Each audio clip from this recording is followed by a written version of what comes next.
So what we're going over is workflow rules, and I want to start with just some of the basics and figure out, start with how to get to workflow rules.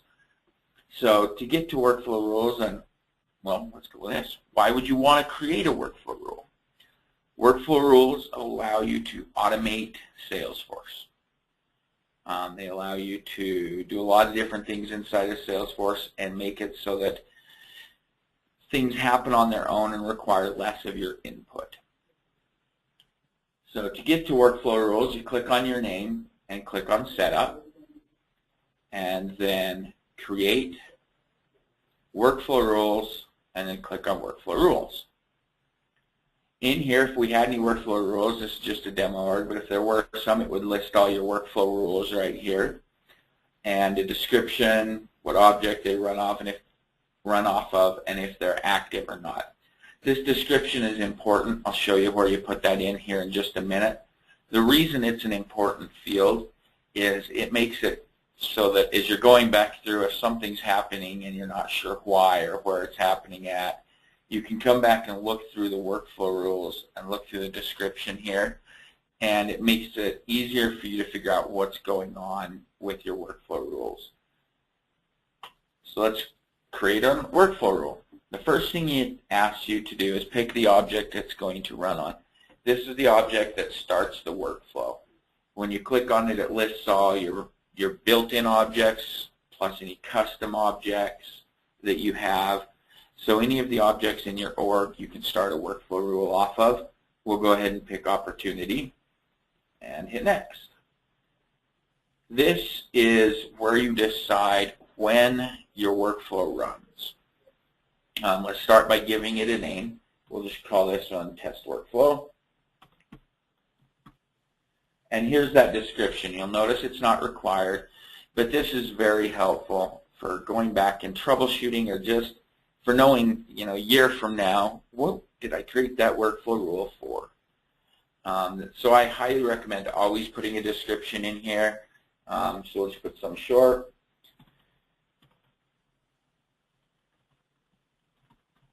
There we go.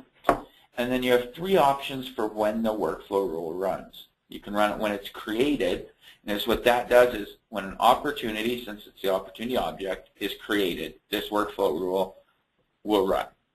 Only when it's created. So if you edit it, it doesn't run. The second option is when you create it and every time it's edited.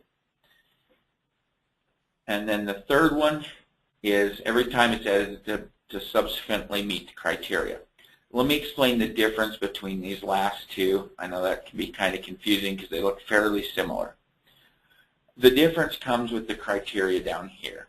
If we were to set it so that our opportunity stage has to equal value proposition, is what this says is only run the opportunity when this stage takes place here.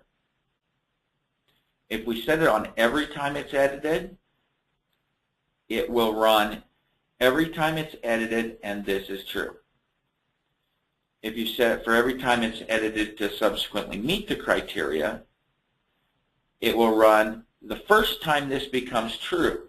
Then if you edit the workflow rule and this is still true, it will not run a second time. So an example of that with opportunity stages is I set my change stage to value proposition on an opportunity. The workflow rule runs. I then update the price on the opportunity. The workflow rule does not run with this bottom one because it already met the criteria. It would run with this one because it's just every time it's edited. Now with this every time will subsequently meets criteria, if I were to change my opportunity stage to, I don't know what stages are here, to ID decision makers, and then something happens, I change it back to value proposition, it would run again because I left the criteria and came back to it. So that's the difference between these bottom two. This one is every single time. This one is only when it leaves the criteria and meets it again.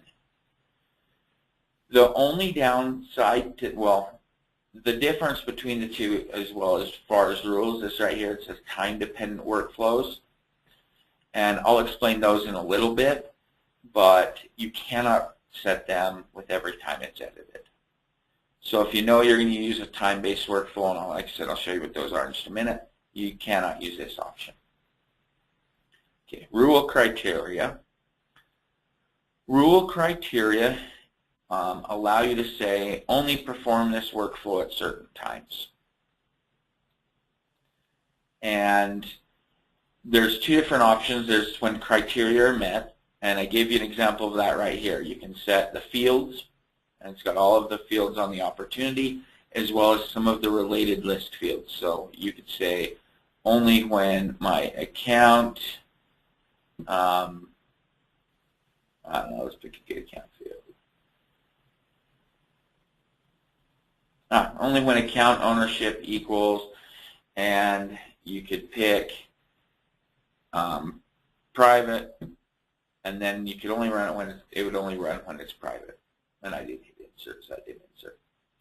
So this allows you to say, okay, a field equals, or you have not equal to, starts with, contains, and some of the other standard operators here. The other option is formula evaluates to true. If you select that, it gives you the Salesforce formula editor, and you can build your own formula. This one can be particularly handy if you're using related objects and different fields. If two fields have to add up, or if a field has to be in a range, items like that. One other way this is handy is, let's say we wanted this workflow to run every time somebody touched an opportunity. So we've selected created and every time it's edited. And then down here, if this equates to true, it's going to run. By typing true in there, it equates to true every time, or evaluates to true every time. So if we wanted this to run just every time period, you can select formula evaluates to true, type in true, and hit save and next, and it'll run every time. So now we've got a workflow created. It's going to run every time an opportunity is created and every time it's edited. And since our rule criteria is true, it's going to run every time, period. So this workflow is going to run every time. Now we've got to choose what actions to perform with the workflow. The actions on the workflow allow us to do a few different things. We can create a new task, create an email alert, update a field, or send an outbound message. An outbound message is not like an email message. An outbound message is a message to a system outside of Salesforce. So if you had an outside orders system where your fulfillment team packaged the boxes and shipped them, you could have it when an opportunity closes, send a message to that outside system if the outside system supported that. Because of the complexity of that, I don't think we're going to approach that today, but let's look at tasks, email alert, and field updates.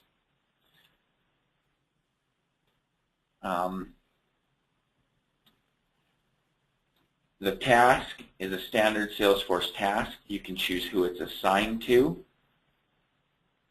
You can pick a user, role, owner, or creator. Owner and creator are nice if you want to send an email to the opportunity owner, the account owner, something like that. You can do it, pick the opportunity owner, now it's going to send it to the opportunity owner. Or it's going to assign it to the opportunity owner. Subject of the task, unique name. And the unique name, like many things in Salesforce, will auto-populate itself. You can pick the task status, progress, its priority, when it's due, and you can say, okay, do the date of the trigger. You can see there's a few options here on the opportunity close date.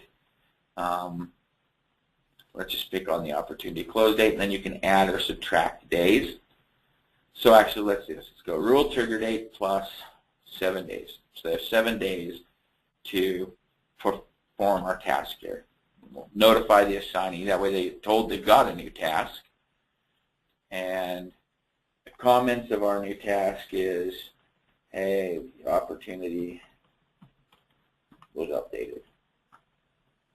Make it nice and simple. Now we've got our workflow rule built. It's got a new task on it. And we can hit done and our workflow rule will run. Almost. This is a part that I've missed a number of times, and I like to laugh about it because it helps me remember. I've spent hours sometimes troubleshooting why is this done workflow rule not working, only to realize I missed clicking the activate button. This activate button is an important one. Without hitting it, your workflow rule won't run. So as you're sitting there trying to figure out why it won't run, make sure you've clicked activate and it says active here. Now we've got a deactivate button. Now our workflow rule will run. I've done that before, and as you're looking through workflow rules trying to figure it out, just always double check to make sure it's active. And now you can see here under description, there's our description, our rule name. You're limited a lot more on rule name than you are on description, and so that's why I stress the description because it makes it really handy, especially if someone else is coming in looking at your code. The better description you've got in there, the easier it is for somebody else. So we've got our workflow rule. Let's go back into it here. And I showed you a new task. Let's create an email alert. As we create an email alert, you got a description of it. It's called test email. And it'll give it the unique name. Email template. You have to pick a template. It uses the templates that you can build in Salesforce. If any of you need to know how to do that, it's under Email and My Templates. And this is the old layout. There's a second layout. Some of you will have the old, some will have the new. In the newer layout, it is in about the same area, and I believe it says Communication Templates, and you click on that, and inside is Email Templates. So she's a built-in email template here. Let's see if there's one for opportunities. So pick an email template. Your email template, like if we pick a contact or a leads one, since we're working off opportunities, it's not going to look right when it gets sent. So you want to make sure it's an opportunity one. Since this is just a demo org, I don't have any on for the opportunity in there, so we'll leave it blank. And we'll just pick one randomly and it won't look right. Then who to send it to, you've got a lot of options. You can send it to an email field, so you could have it go, if there was an email field on the opportunity for the customer, you could send an email to the customer when the opportunity was updated.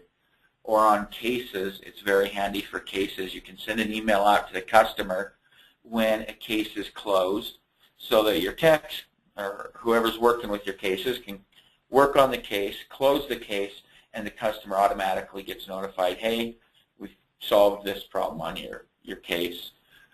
Or anywhere else you're communicating with customers, it's very, very handy for that.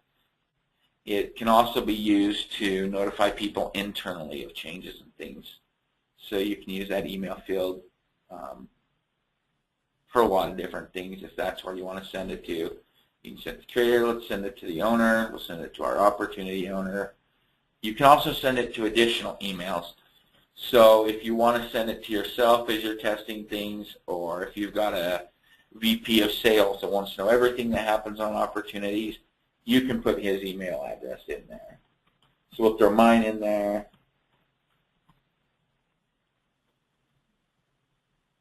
That was it.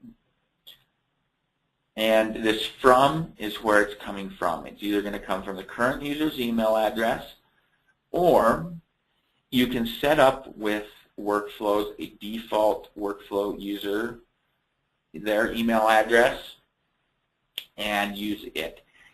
It's fairly limited the way the default workflow. A lot of times it's best just leave it as the current user's workflow email address, hit save. So now our workflow is going to create a task and send an email alert. And we could have it do 2 tasks, 3 tasks. There's not really a limit on what you can do. You can be very productive and have a lot happen in the background anytime something changes. So let me show you the last option here, new field update. Field update allows you to automate a change to a field. So let's call this one, just for fun, we'll call it stage update. And since we're working on the opportunity, it automatically gives us opportunity. We could also update related objects. So if we were working off the account, you could update opportunity or opportunity account. It makes a difference the type of relationship, whether it's lookup or master detail. It also makes a difference whether you're on the child object or the parent object, what options you have in here. So let's go opportunity, and let's update our opportunity stage. You can see we've got our standard fields. If there were custom fields you had on the opportunity, they would be listed here as well. Depending on the type of field, you have different options for what to update it to. You could, since this is a pick list, this is the pick list options. If we wanted the amount field, we could do a blank, or we could use our formula to put in an amount. Date fields are the same way. We've got a formula. So depending on the field type, you either get things like this where there's a formula, or if it's a pick list, you can pick a specific value. So our rule criteria is going to run, well, we set it to run every time. And we'll set the, so it's going to do now is it's going to take the stage, opportunity stage, and set it to value proposition. This wouldn't be a very good workflow rule to be running in your org, because every time, since every time a record's created or edited on an opportunity, and where it says true, it's going to run every single time. This right now would set the stage every single time.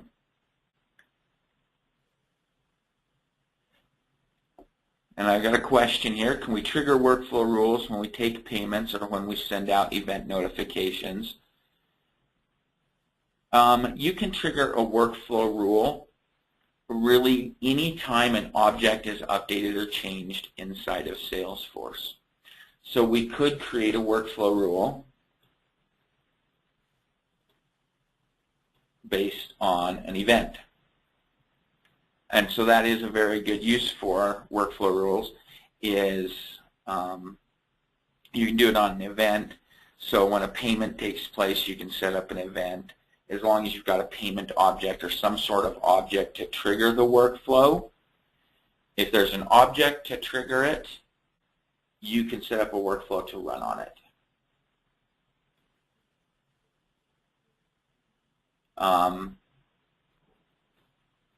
Yeah, so there's the basis behind what you can do with workflow rules, how they can be used, what they can do.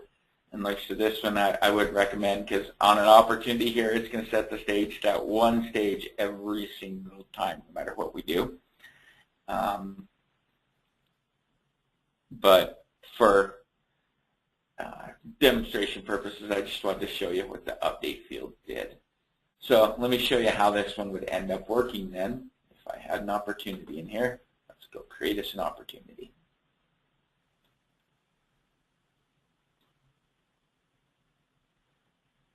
And I guess I ought to create an account first.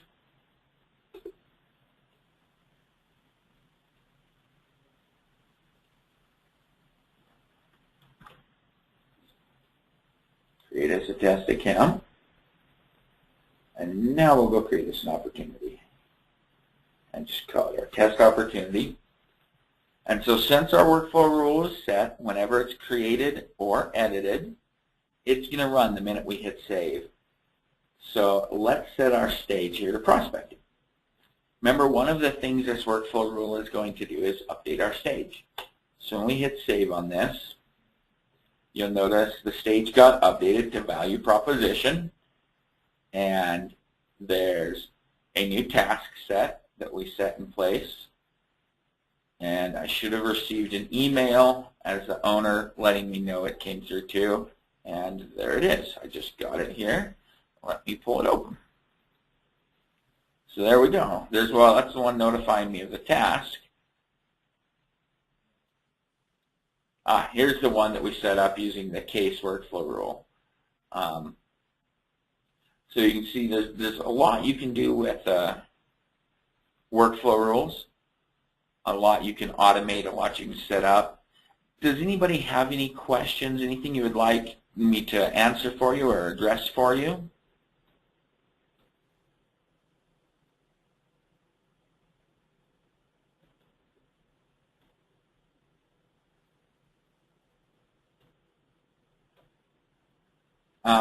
Just trying to think if there's anything else on workflow rules I could show you that might be beneficial.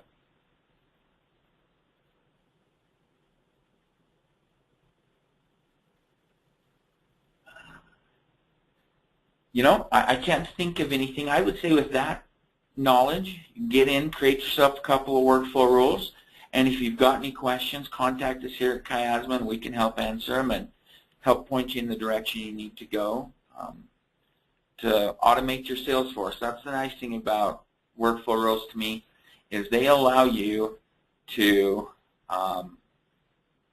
automate things. Okay, and there is another question coming in.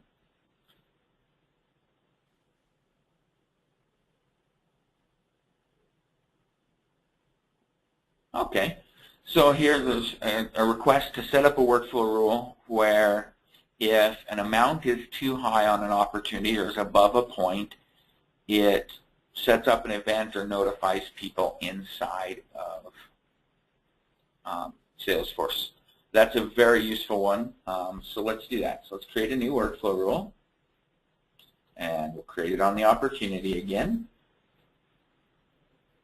And this is, we'll call opportunity, amount, 2M's amount. All right.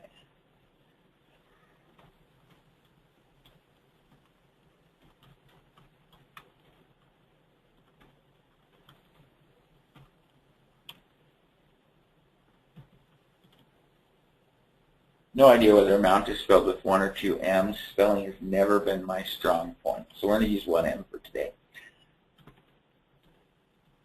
So there's my description again. So let's do created, and every time it subsequently meets criteria, because we only want to send them a note when the opportunity goes over a certain limit. So let's go criteria met. We can go opportunity amount, and we can go greater than. And let's say we're all great businesses who do large deals, so let's put this at, that's 100,000, let's go 1 million. There we go. So what that's going to do is anytime an opportunity goes above $1 million, the amount field goes above $1 million, it's going to fire this off. So let's hit save and next. And let's set up a task. And we're going to assign it to, this is one case where it would be handy if you had a user or a role that was the sales manager. You could put the role in here of sales manager, and then anytime a sales manager came and went, because that role was set, it would automatically go to whoever was new. Let's go ahead and pretend that Travis Hendricks, me here, is the salesperson. We're just going to send it straight to me, or assign a task to me. And subject is, we want them to double check the opportunity here. So let's just call that. Or if you wanted them to, you know, get involved on the opportunity because it's a great looking deal, you could call it something like that versus double check. And we're going to put it in progress. And due date, we want them to look at it pretty soon, so we'll just give them 2 days after it triggers. And if we hit notify the assignee, I'll automatically send an email to them. And in the comments here, let's give them some comments so it makes a little more sense. This opportunity has an amount of over $1 million.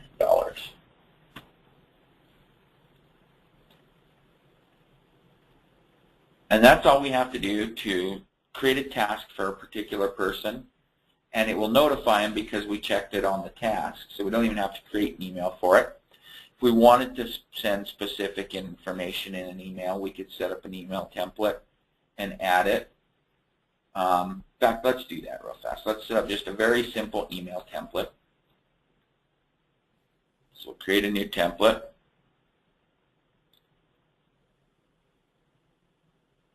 And we can use either HTML letterhead, text. It does HTML letterhead lets you have a built-in letterhead, where this is one I don't have. We'll choose custom, and we'll make it available for use. Email template name is opportunity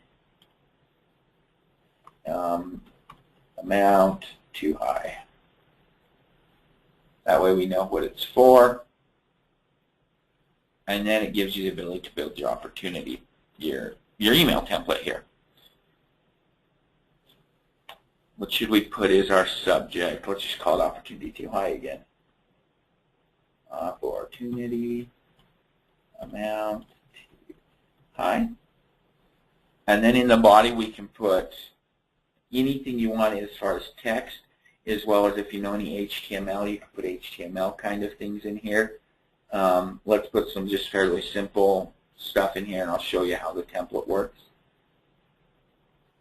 So let's put an opportunity has an amount that is over $1 million.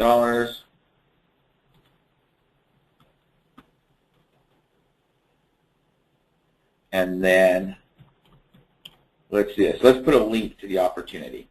An HTML link tag looks like this.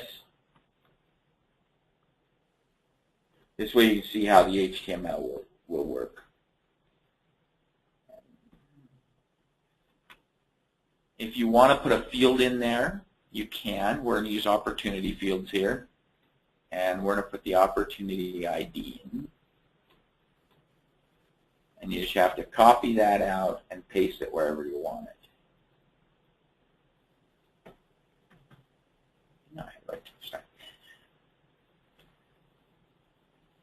And then we're going to put the opportunity name in right here. Yeah, put opportunity name.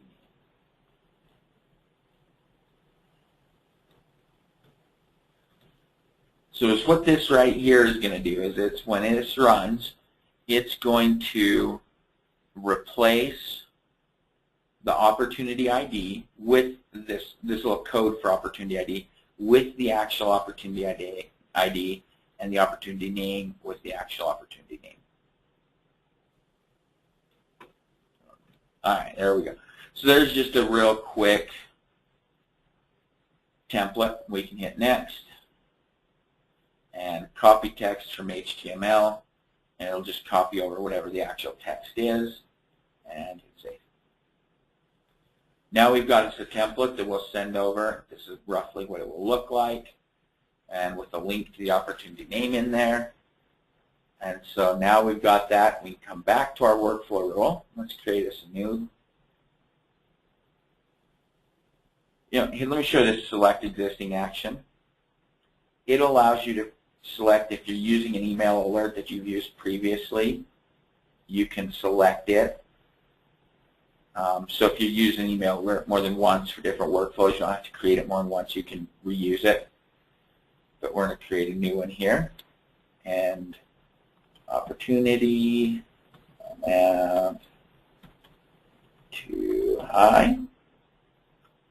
And then pick our template. There's the template we just created.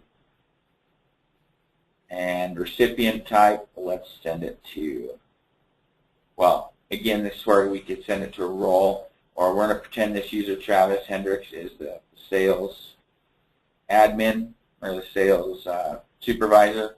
So we're going to send it right to him. You can send it to additional, but we just need to send it to him, and we're going to hit save. So now we've got it set up. When an opportunity amount is over $1 million, it's going to send this notification. So let's go to our opportunity here, and let's change our amount. If we change it to,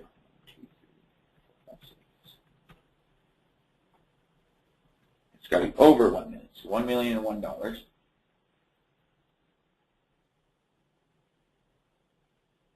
Hit save. You can see it created the task. Did I create a test task again? No, I didn't. That ran. Oh, it ran our first workflow a second time, because that first workflow rule is still in there and still in place. You know what I think I just did? Let's go back and look at our workflow rules. Yep, I did. See what I was talking about with the activate? I missed hitting that activate button. So let's hit the activate button and activate it. I don't know why, but for some reason where that button is right there at the end, I miss it. And let's deactivate our test one so we don't create a new test one. All right. Now let's go back to our opportunity and edit it. And we'll have to change this so that it goes out of the, so it's less than $1 million, and then go back above $1 million, because that's the way we set the workflow rule. So now, wait, that's $1 million there. How is it $1 billion? Could be. Either way, at $1 million, we're okay. All right, so now wouldn't have fired. So if we put back in here, if you cooperate with me,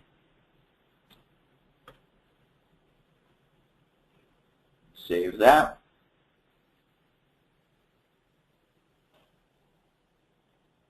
It should have.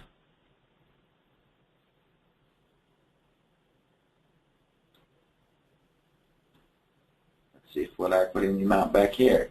Oh, I put $1 billion back here too, didn't I? That's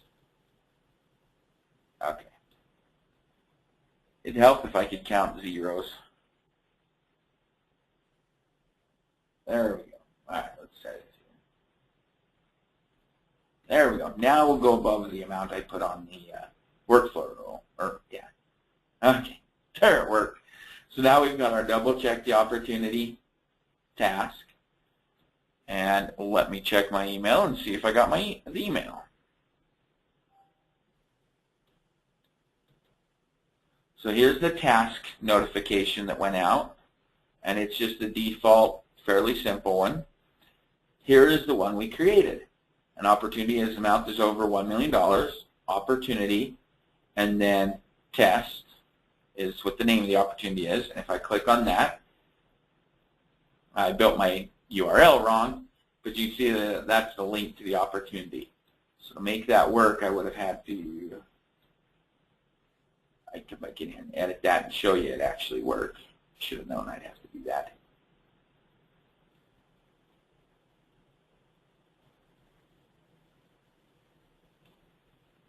Put the whole URL in there, not just a short version of it.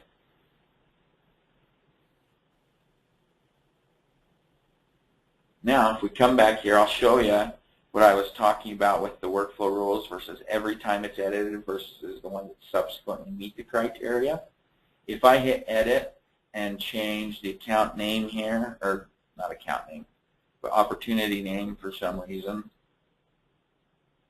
it will not fire off that workflow rule. Again, you see there's no second task. It didn't fire it off because this amount still was above the figure.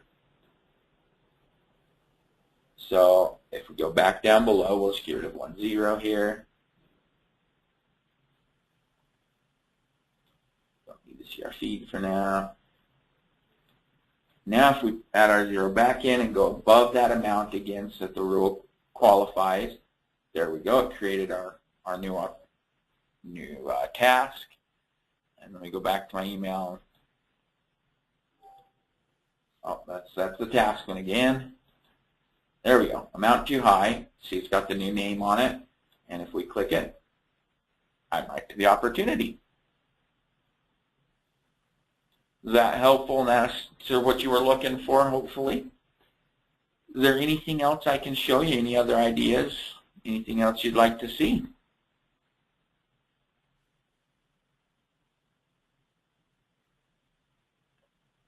All right, I think then is we'll call it a day.